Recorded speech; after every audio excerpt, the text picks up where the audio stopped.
장막론 소론. 먼저 장막에 관한 연구가 왜 중요한가 하는 그 연구의 중요성을 생각해보고, 그 다음에 성경에 나타나는 장막에 관한 여러가지 묘사와 명칭들을 알아보고, 마지막으로 도대체 장막은 무엇을 하는 장소이기에 우리가 연구해야 할 필요를 느끼는가 하는 점들에 대해 같이 나누도록 하겠습니다. 구약에 나타난 장막의 연구가 왜 중요합니까?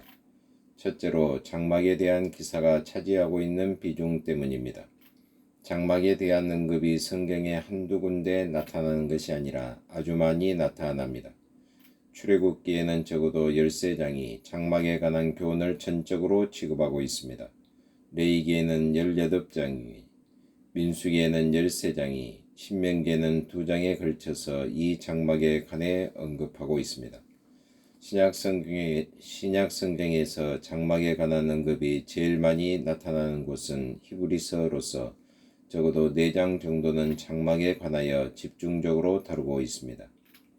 이것을 모두 합하면 성경 전체에서 무려 50장에 걸쳐서 장막에 관한 내용을 취급하고 있는 셈이 됩니다. 그러므로 우리가 장막에 관해서 아무것도 모른다고 하면 적어도 성경의 50장은 이해하지 못하고 있다는 이야기가 됩니다. 성경에서 50장이면 얼마나 그 부피가 큽니까? 그래서 우선 우리가 장막 연구의 필요성을 느끼는 중요한 이유 중에 하나는 성경에서 장막에 관한 기사가 차지하는 비중이 이만큼 크기 때문입니다. 둘째로 장막의 건축에 대한 성경의 관심도 때문입니다. 장막의 건축 과정이나 건축 설계에 있어서 성경이 보여주는 어마어마한 관심도를 생각할 때에 우리는 장막의 중요성을 실감할 수 있습니다. 산 위의 여호와의 영광이 이스라엘 자손의 눈에 맹렬한 불같이 보였고, 모세는 구름 속으로 들어가서 산 위에 올랐으며 40일 40야를 산에 있느니라. 출애굽기 24장 17절 18절. 모세가 시내산에 얼마 동안 머물렀습니까? 40주야를 머물렀다고 기록합니다. 모세가 시내산에 40주야를 머무르고 있는 동안에 무엇을 했습니까?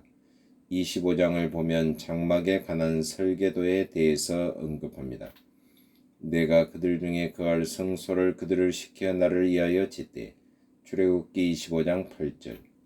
하나님께서 장막에 관한 완벽한 설계를 모세를 통하여 이스라엘 백성에게 계시하여 주십니다. 이 기간이 얼마였습니까? 40일입니다. 하나님이 우주의 창조를 모두 며칠 동안 하셨습니까? 6일 동안 하셨습니다. 그러면 하나님이 40일 동안 그 설계를 모세에게 계시하신 이 장막이 가지고 있는 비밀은 얼마나 엄청납니까? 우리는 6일 동안 창조하신 하나님의 우주의 한 조각을 아직도 탐구하지 못하고 있습니다.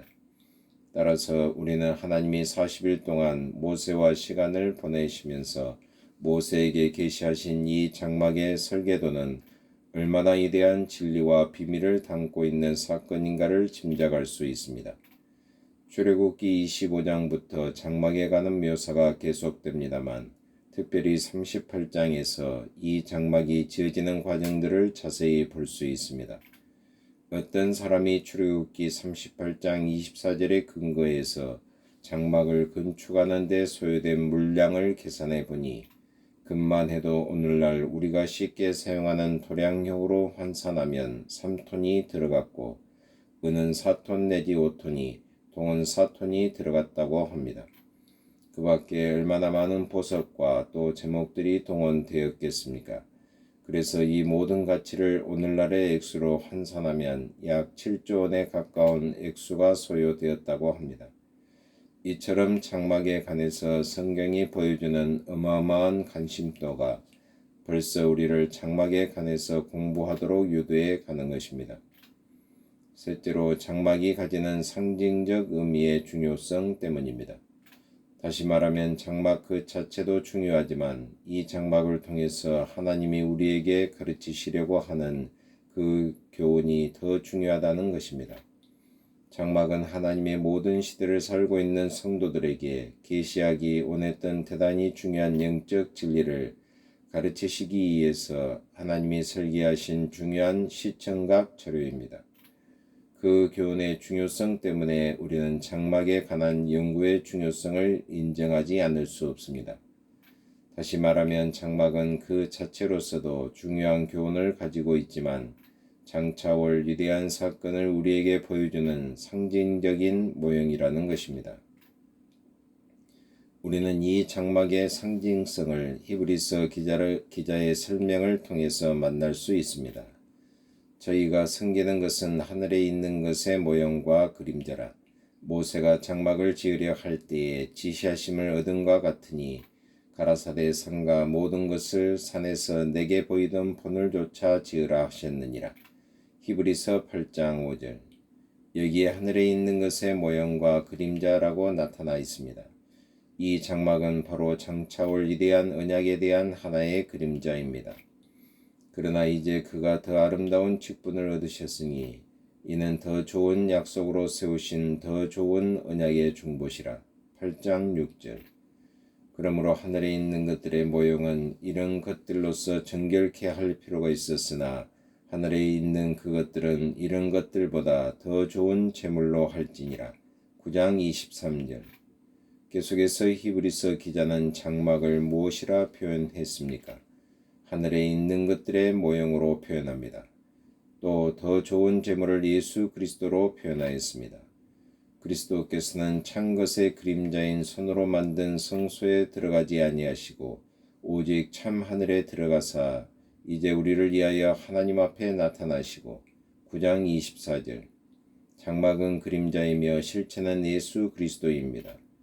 율법은 장차 오는 좋은 일의 그림자요 참 형상이 아니므로 해마다 늘 드리는 바와 같은 제사로는 나오는 자들을 언제든지 온전케 할 수 없느니라. 10장 1절. 여기서 예수 그리스도가 장차 오는 좋은 일의 그림자로 설명이 되는 것을 봅니다. 성경에 나타난 상징을 공부할 때 우리에게 성경에 나타난 아무 것이나 이것은 상징이다 라고 자의대로 해석할 수 있는 자유는 없습니다. 그러나 성경이 허락하는 범주 안에서 분명히 구약에 나타난 어떤 것은 신약에 나타난 위대한 진리를 드러내기 위한 상징으로 사용되었음이 확실한 것은 상징으로 이해할 필요가 있습니다. 하나님 아버지 참으로 감사합니다. 오늘부터는 장막론 서론에 대해서 배우게 하심을 참으로 감사합니다. 장막에 숨겨진 하나님에 대한 비밀과 또한 경륜을 저희들이 배우면서 하나님의 영광을 위해서 사는 저희들의 삶으로 은혜를 베풀어 주시옵소서. 예수 그리스도의 이름으로 기도하옵나이다. 아멘.